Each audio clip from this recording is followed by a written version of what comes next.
Жаңы жылга саналуу гана күндөр калды. Андыктан биздин чыгармачыл топ ошо Бишкек шаарынын деги эле көрүүчүлөр канча сомго майрамдык дасторконду аардай алышат чогуу билип көрөлү деп Борбордогу бир нече базарларды кыдырып көрдүк. Эмесе биз менен кетиңиздер.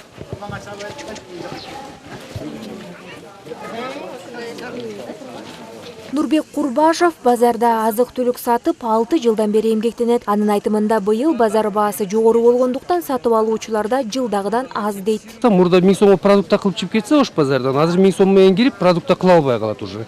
1000 сомго аз эле нерсе келип калды. Ошого байланыштуу мына элди көрүп атасыздар, элдер көп, бирок алуучулар аз. Биздин продукция көтөрүлүп келген менен биз бирок аракет кылып атабыз, что поднимать этпесине эптеп арендабыз чыгып, неме кылганыбызга ошого аракет кылып көтөрүп атабыз продукцияны.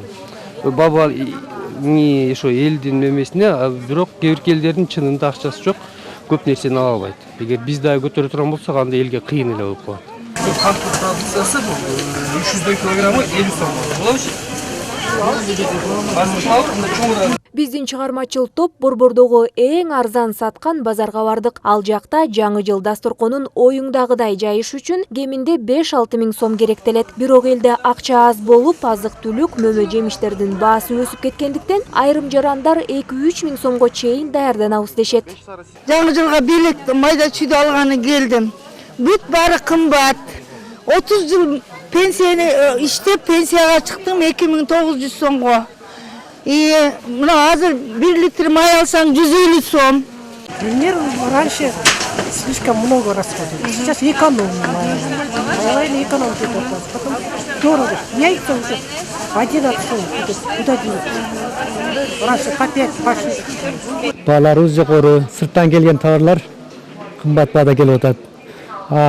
Кыргыздын өрүктөрү, биздин баткен өрүктөрү арзан болуп атат. Базарда конфет печеньянын гана баасы туруктуу бойдон калган. Ал эми мөмө жемиштердин, салаттарга керектелүүчү азыктардын, кургатылган жемиштердин баасы кыйла эле жогору. Люди мало ходят. Негизи сатып ала турган адамдар кыйла аз. Анткени былтыр бул маалда базар толуу адам болуп, соода жакшы болчу. Анын үстүнө азык-түлүктөр кымбаттап, өзүбүз жасаган салаттар да кымбат сатылып жатат.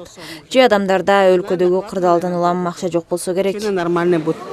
Эгер сиз жаңы жыл күнү иштеп, өзүңүз майрамдык дасторкон даярдай албай калсаңыз, анда даяр салаттарды, тамактарды сатып алсаңыздар болот. Бирок булардын баасы дагы арзан эмес. Чындыгында базардагы баа былтыркы жылга салыштырмалуу бир топ эле кымбаткен. Айрым товарларга 50 сомдон жогору кошулса, кээ бирлерине 1-2-3 сомдон кошулган экен.